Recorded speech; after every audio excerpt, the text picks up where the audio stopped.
Chapter 10. Gullfire Countdown. 22 hours, 13 minutes, 36 seconds. 35. 34. The rain had dissipated to a fine mist, the kind that you never really feel until you run your hands through your hair and come away wet. It was chill, autumn chill, and the misty rain seemed to act as a coating, sealing the chill right into the bones. Plissken walked alone down the deserted airstrip towards the distant hangar, the hangar lights casting long, shimmering reflections on the lonely puddles between his feet.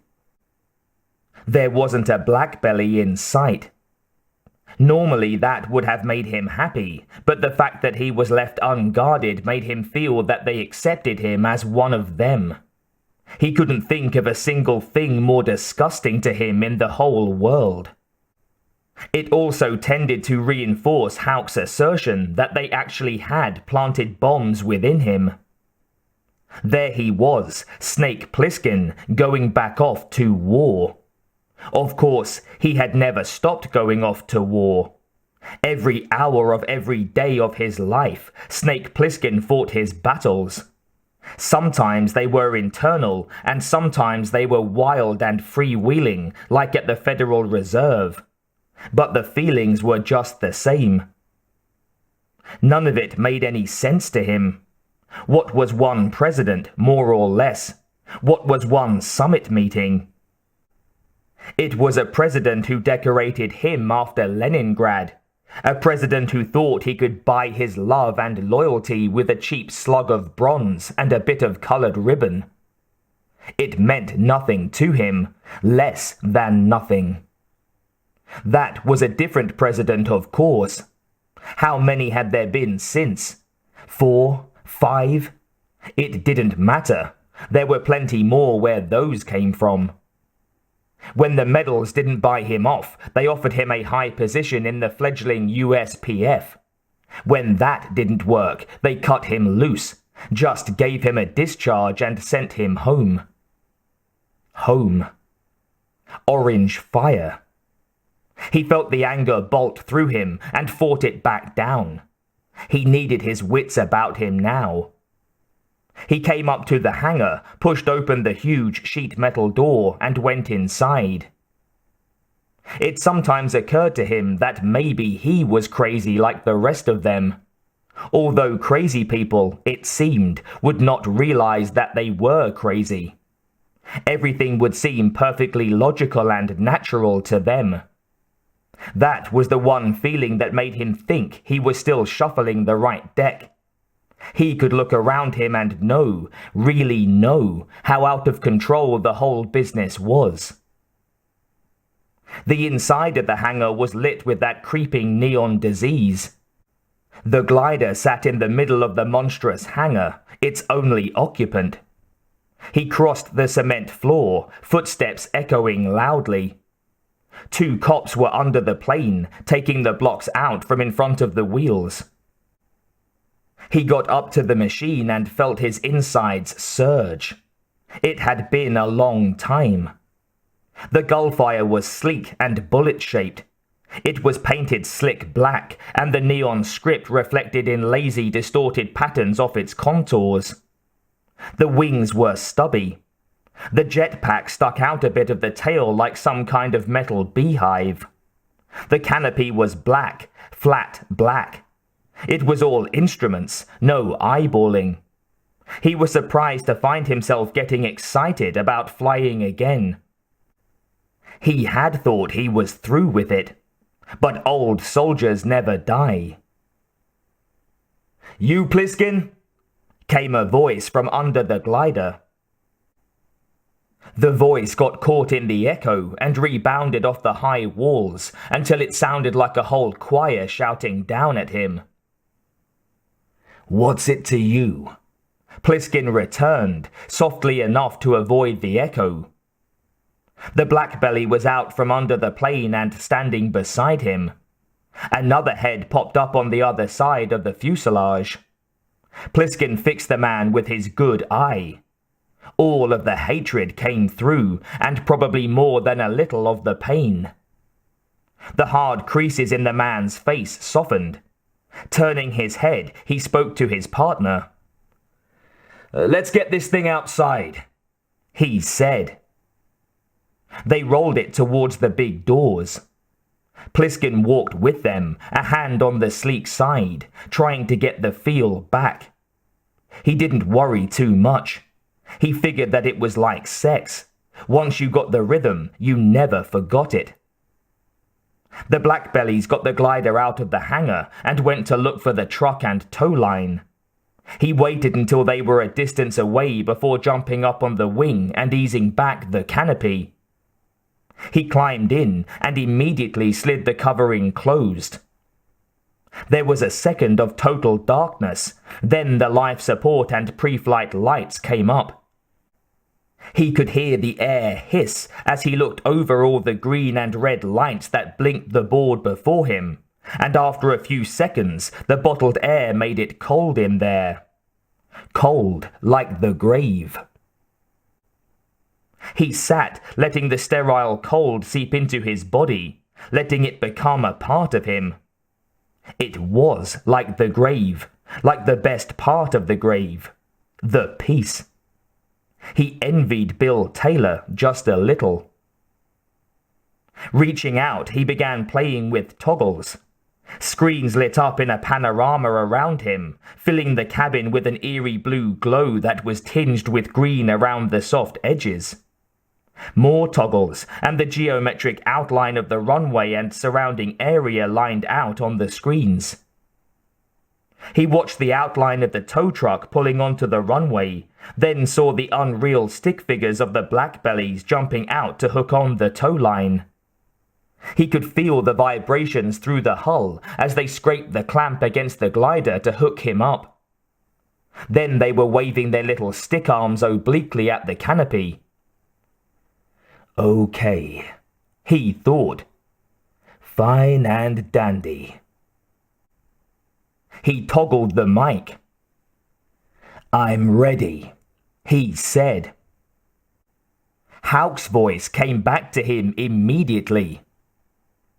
21 hours, it chided. You don't have to remind me, he snapped back. Then, suppose he's dead. If I come back without him, do you burn these things out? There was a pause, a shot of static. When Hauk's voice came back up, it sounded odd. If you bring me the briefcase. The words hit him like a wrecking ball on a brick building. The man means a lot to you, doesn't he? Get them both back, Plissken. Yeah, he answered. I'm on my way. The truck's radio was tuned to their communication. When Plissken got through, it started up immediately and began dragging the Gullfire down the runway. He watched the speed build up on the dial, and his own spirit began to gear up with the acceleration. He took hold of the stick, felt the vibrations as the glider strained against the gravity that wanted to keep it chained to the ground. When he and the glider were ready, Plissken eased back on the stick and watched the outlines on the screen drop off the bottom and disappear as if they never existed at all. He was up. He was free. The urge was there to kick in the jetpacks and put as much distance between himself and Hauk as he possibly could. It was almost as if getting away from the source of the madness would somehow kill the madness. It wouldn't, though. He eased around 40 degrees and headed for Manhattan Island. Almost at once, the outline of the city appeared on the screens. Distant, but not that distant. He found a thermal and bought himself some height. He was just seeing the tops of the buildings and was closing in on them. A red blip appeared on the top of one of the outlines, flashing quickly, urgently. Hauk's voice on the radio, breaking the beautiful silence. "Are you picking up the target, Blip?" "Right on course." He slid silently up on the cold, empty towers, closed in on the city of death. He lit a cigarette and dragged on it with pleasure. The buildings were right on him. He dipped down to their height and began aiming himself between them, testing his reflexes. "How's your altitude?" Hauk's squeaky voice asked. Plissken made a hand sign at the radio. "If you need to get higher," Hauk said, "use your jet engine." Plissken sighed. The man wasn't going to leave him alone.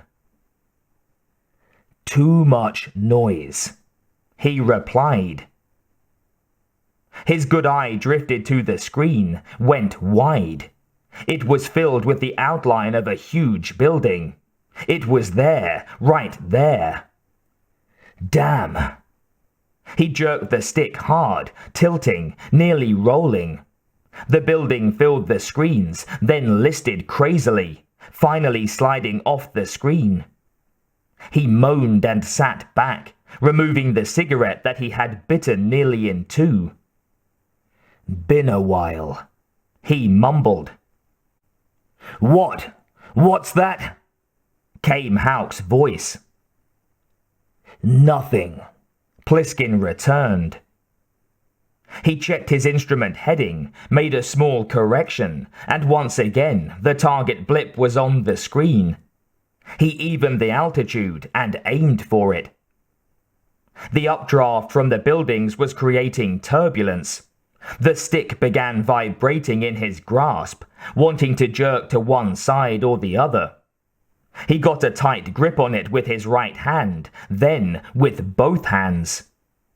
The plane began rattling, the instrument panel jiggling out of focus. He could feel it in his legs right through the floor, then his whole body. Then the whole plane was buffeting, shaking madly like it wanted to come apart. His insides were jangling, and the pain shot through his head like orange fire. The blip was coming closer, growing large on the vibrating screens. Hauk's voice. "Plissken!" The glider was creaking loudly, banging, threatening to come apart all around him. And still the blip grew. "Plissken!" He was one with the vibrations. He was the beating heart of the living glider. The blip was filling the screens, overfilling, spilling blue-lined light onto his body. "Plissken, what are you doing?" He could barely talk through his chattering teeth. "Playing with myself, you bastard. I'm going in." A buzzer sounded his proximity to the target. He pushed the stick violently forward, nosing down fast. He hit, bouncing, bashing the immutability of the building. The wide roof spread out before him on the screens. He was moving fast, much too fast. He jammed his feet to the floor, locking the wheels, hearing the whining screech as they tried to grab hold of the pavement. He punched the flap button and they sprang up. More resistance. He lost control with the flaps. He was spinning, whirling through the vortex. The stick was useless. He let it go and punched up the anchor. It wasn't much, but it was the only shot he had left. The glider shuddered as a section came out of the tail. He braced himself, clamping his teeth tightly closed. The anchor grabbed the cement and held. Then the violent jerk as its line pulled taut on the careening machine. The plane screamed all around Plissken, and he was thrown forward despite his preparations. His mind keyed to a crash. It never came. There was deadly quiet all around him. He didn't move. He just listened to the pounding of his own heart. Plissken! Something was wrong, though. He was resting at an angle, nose pointed up. Every time he moved, the glider wobbled. He decided to move very carefully. Plissken! Reaching out gingerly, he flipped off the switches one by one.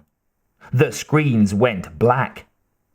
Then slowly, oh so slowly, he unbuckled. Plissken! He unlatched the canopy and slid it slowly back. He was looking up into the rain gas clouds. He stood and looked out. The whole tail section and one wing were overhanging the edge of the building. The only thing keeping the glider where it was the nylon rope attached to the anchor. Plissken, come in! Climbing out was done by inches. The gull fire shuddered with every movement. He got a foot out on the wing, nearly slipping on its wet surface. Then his other leg. He reached back and closed the canopy, shutting out Hauk, for once having the last word. He slowly slid down on his hands and knees and edged himself along the slippery wing. The glider moved as he did, tilting up slightly with his weight. When he was safely above the roof, he rolled off the wing to the cement, the gull fire creaking back to overhang the edge again. The wind was high up there. It was enough to cause the whole building to sway. He got up and, leaning into the howling beast, made his way towards the outside door. Spread out all around him was the city of death. Dark towers, many ruins, pockets of light trailing wispy grey-white smoke into the crying sky. And sounds. Not the sounds that he usually associated with cities. These were animal sounds, banshee screams and low-down growls, and jungle drums beating maddening rhythms. Plissken's hand automatically went to his holster, reassuring. He passed the carcass of an old heliport control shack, viewport window gone, inside charred and gutted. The door housing was set about 50 feet past the heliport. He moved to it quickly. The door was battered, hanging on one hinge. Stepping back a pace, he kicked at it. The force tore it off the remaining hinge, and it fell back inside, sliding noisily down the stairwell to rest against the bottom door. Plissken followed it down, into Bedlam.